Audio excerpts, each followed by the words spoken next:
Hey everybody, Holistic Travel Guy here. Another glorious, beautiful day here in southwest UK in Glastonbury. And we are on top of a hill called Glastonbury Tor. And I can't remember exactly how many feet above the natural elevation this hill is, but you can see a good view. It's quite a ways up, and there's quite a bit of flooding in those fields down below. Those are not ponds. Those are all fields of agriculture that are flooded. This is a very agricultural area, according to one of the locals we spoke with. Cereal, wheat, barley, and other cereal grains are very prolific throughout here. So the only real pond that's down there is that one right there. The rest of those fields are all flooded from recent rain, so we're very fortunate to have such a beautiful day. And you can see on this side of the hill, the fields are also equally as flooded, if not more so. Not sure how the wind is going to affect this recording. In every direction, the fields are flooded. So this is kind of similar to the Neolithic time 4,000 or 5,000 years ago when this tor was built on top of this hill. Most of these fields were also flooded with saltwater marshes. So the sea actually came this far inland in southwest England. And this tor was one of the few hills that was above sea level. That ridge way off in the distance obviously was also above sea level.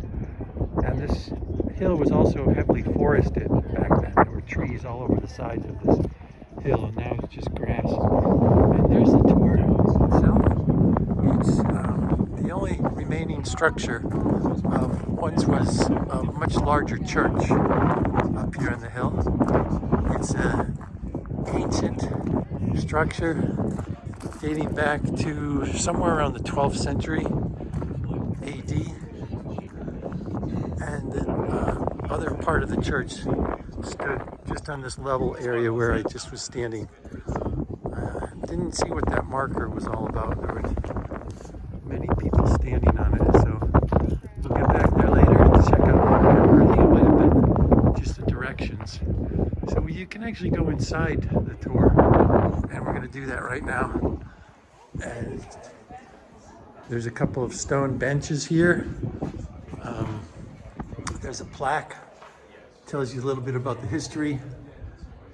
The tor rises from the lower lias clays and limestones through the middle and upper lias to a deposit of hard Midford sand on the cap.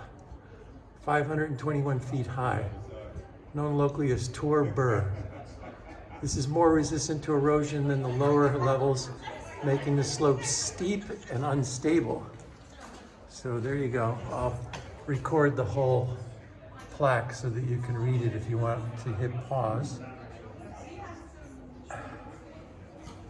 And there you go. And then straight up, oh, the sun comes through the window really beautifully right there through that little carved opening, and then straight up, goes straight up to the heavens with some windows encased about halfway up. There's a window in 3 directions, and then another set of windows even further up, almost to the top. So that's it for the inside of the tor. You can see, unfortunately, there's quite a bit of graffiti carved into the stone, and people chiseling different names on the side of the stone. So yeah, the town of Glastonbury itself is just down the hill off in the distance there. You can see a great view of the entire town of Glastonbury, including the Abbey where we just were. That tall spire is right next to the Abbey in downtown Glastonbury. So yeah, we're heading back there this afternoon for lunch. It is about a 15 to 20 minute walk just to get to the entrance of the hill, the entrance of the tour down below. So from downtown Glastonbury, you can walk here in 15 to 20 minutes. And then depending on your health, it takes another 30 to 40 minutes to walk up to the tour. Maybe 20 minutes if you're in good shape. But it is quite a steep climb, so be sure to prepare for the journey if possible. Okay, we'll see you down back at Glastonbury. Another beautiful day here at the top of the hill. Glastonbury Tor.